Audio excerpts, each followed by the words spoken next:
Salut à tous, j'espère que vous vous portez bien. Pour ma part, tout va pour le mieux, Dieu merci. Alors, aujourd'hui, on va parler des situations stériles, des propos stériles. Moi, c'est ce que j'appelle des choses stériles. Ça veut dire que ça n'aboutit à rien.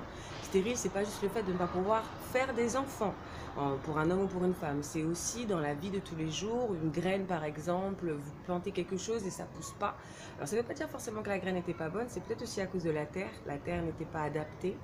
Il n'y avait pas assez d'eau, c'était pas approprié, ça se trouve, ça ne poussait que dans un milieu rocailleux, et vous l'avez mis dans une terre trop riche, ou inversement. Bref, on va développer ça, je suis sûre qu'on va finir par se comprendre. Justement, comment je peux illustrer un propos stérile? Un propos stérile, c'est une discussion d'insensé, le fameux dîner de cons. Ça, on parle, mais on ne se comprend pas. Ben voilà, ce sont des propos stériles, ce sont des discussions stériles. Autre exemple, vous discutez avec votre maman, votre papa, un ami, un collègue, et à chaque fois, ça se termine par une dispute. C'est stérile, parce que concrètement, vous savez, vous pouvez anticiper sans trop avoir besoin d'épiloguer, de faire de paris, que ça va mal se finir avec cette personne. C'est stérile, ça sous-entend qu'il y a quelque chose de toxique dans votre relation. Peut-être que ça se trouve simplement que vous ne devez même plus fréquenter cette personne. Qui que ce soit. Peut-être que vous êtes arrivé à une saison de votre vie, à une étape de votre vie où cette relation, finalement, elle ne vous sert plus à grand-chose. Vous n'allez plus grandir en fréquentant cette personne. On n'est pas dans un opportunisme à l'intérêt, hein, mais concrètement, si on fréquente quelqu'un, il faut savoir admettre que c'est parce que cette personne, réciproquement, on s'apporte quelque chose. On se fait du bien, au minimum. On n'est pas obligé de se donner des choses et tout, mais la bienveillance est telle qu'on s'apporte quelque chose, on grandit ensemble. Mais il y a des fois où la bienveillance est difficile à développer, est difficile à entretenir. Ça sous-entend qu'on a quelque chose à travailler en soi, qu'il y a une limite ou qu'il y a une incompatibilité, tout simplement. Si je puis me permettre de prendre certaines références de bouquins, moi je vous parlerai de la Bible. Même dans la Bible, c'est écrit que de ne pas s'asseoir à la table des méchants, de ne pas s'asseoir à la table, de ne pas avoir d'échange avec quelqu'un d'insensé, de dit insensé, donc qui peut avoir des propos absurdes, ou tout simplement qui ne rentre pas dans votre façon de voir. Tout simplement savoir admettre que même si la pomme et l'orange sont deux fruits, mais ce sont des fruits qui ne se mélangent pas, qui ne vont pas forcément donner un bon jus quand ils sont mélangés. Donc voilà, c'est un peu dans cette idée-là que je vous parle d'échanges stériles, que ça arrive aux situations stériles, où là je vais vous donner un exemple de situation stérile. Vous travaillez souvent, vous avez la possibilité, la chance de travailler dans différents secteurs d'activité, mais à chaque fois que vous travaillez dans tel type de secteur, ça se termine mal.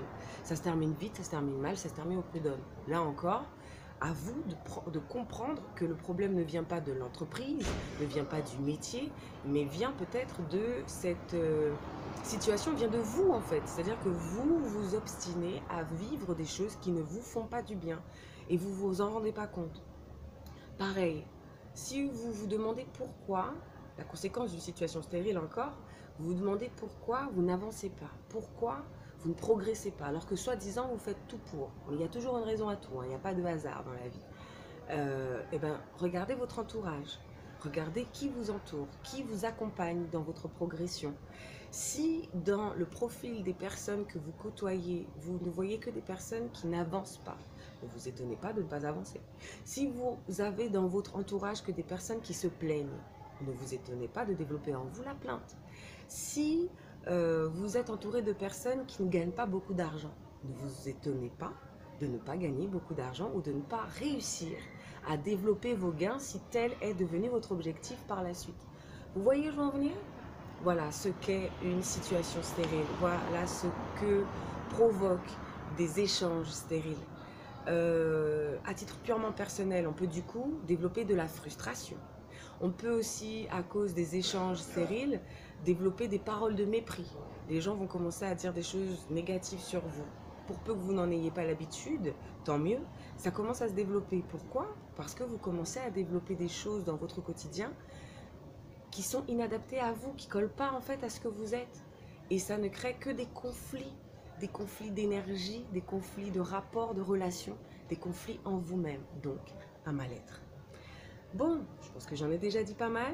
On vous propose qu'on se retrouve la prochaine fois. Et là, je vais encore développer pour vous proposer des manières d'éviter ce type de situation stérile, d'éviter ce type d'échange stérile Et encore mieux, comment vous en rendre compte au bout d'un moment? Quelque chose me dit que vous en êtes déjà capable par vous-même en étant de bonne foi.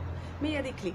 Quoi qu'il arrive, il y a des clés. Il y a des solutions à tout. N'en doutez jamais. Il y a des solutions à toute situation inadaptée à votre bien-être.